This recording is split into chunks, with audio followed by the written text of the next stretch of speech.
Welcome. So today we are going to demystify meditation. We're going to dive into a really practical framework for understanding and maybe even mastering your own mind. Think of it as a simple guide to unlocking the incredible power of your own awareness. Let's get right into it. Have you ever tried to meditate? If you have, you know this feeling. You sit down, you close your eyes, you're ready for peace and quiet, and bam. Suddenly, your mind is louder than a traffic jam. It's this universal struggle, right? This feeling like you're in a constant battle with your own head. And look, I want to be super clear. It is absolutely not just you. These are the most common hurdles pretty much everyone faces.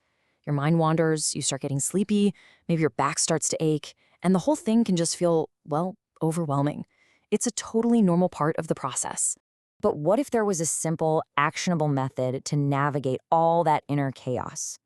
Like a kind of compass for your mind? Well, that's exactly what we're talking about today. It's a framework called POISE, and it's designed to help you find your footing.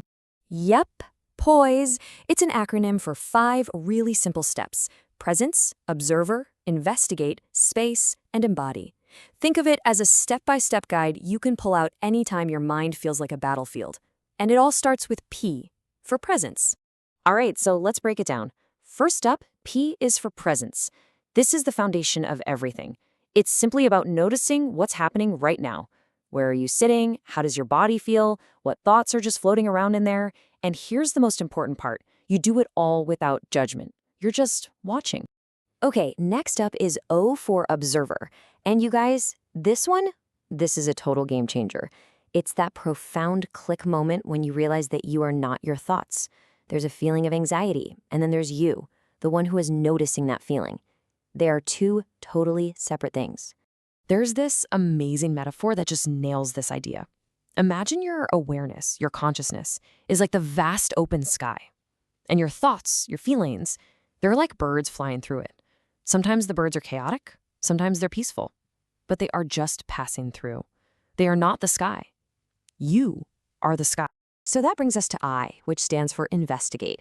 This is where you really put that observer idea into practice. You just watch your thoughts. You see them appear, you see them hang around for a bit, and then you see them go. You don't have to fight with them. You don't have to grab onto them. You just become a curious scientist, witnessing the flow.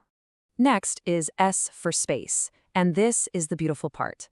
When you start to see that separation between you, the observer, and your thoughts, the observed, a little gap opens up, a space. And what's in that space? Peace. It's naturally there. You don't have to create it or force it. You just discover it, waiting for you in that gap. And last but not least, we have E for embody. This is all about dropping into that peaceful space you've just uncovered. You let yourself rest in it. Sometimes using a simple mantra like Om Shanti, which just means I am peace, can really help you integrate and anchor that feeling. It's about fully accepting that this peaceful nature is who you truly are. Okay, so we've got the how, right? That's the POISE method. But why does it work? Why is it so effective? Well, to really get that, we need to peek under the hood and look at the mind's default operating system, this kind of unseen blueprint that runs so much of our lives. To explain this, we're going to borrow a really useful concept from Eastern philosophy. It's a word called prarabdha.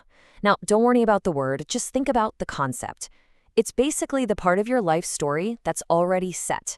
Your external circumstances, the family you were born into, your physical body, major life events. These things are fixed. They're unchangeable.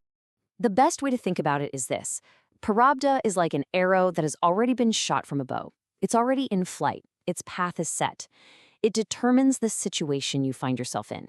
But, and this is absolutely crucial, it does not determine your response. So, if the situation is the arrow, where does our reaction come from? Well, that's where something called sanskaras come in.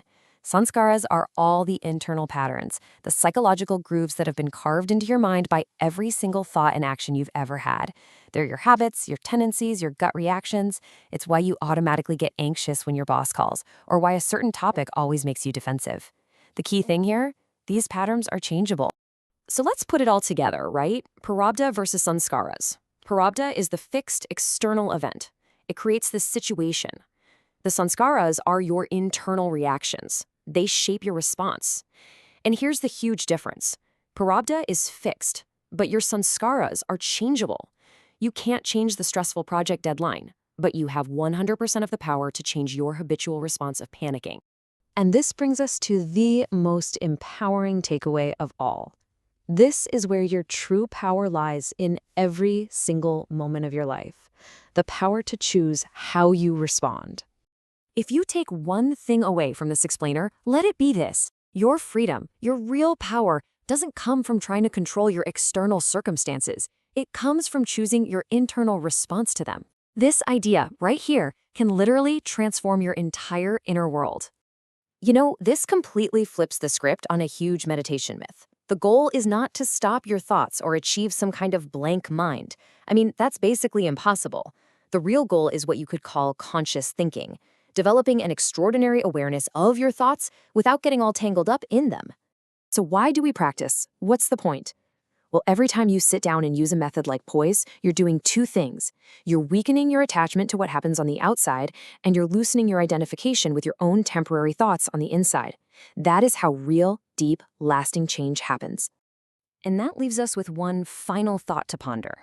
Your prarabdha, your external circumstances, think of them as the raw materials you've been given. They're set. So the real question is, using your incredible power of choice, what kind of inner world will you decide to build?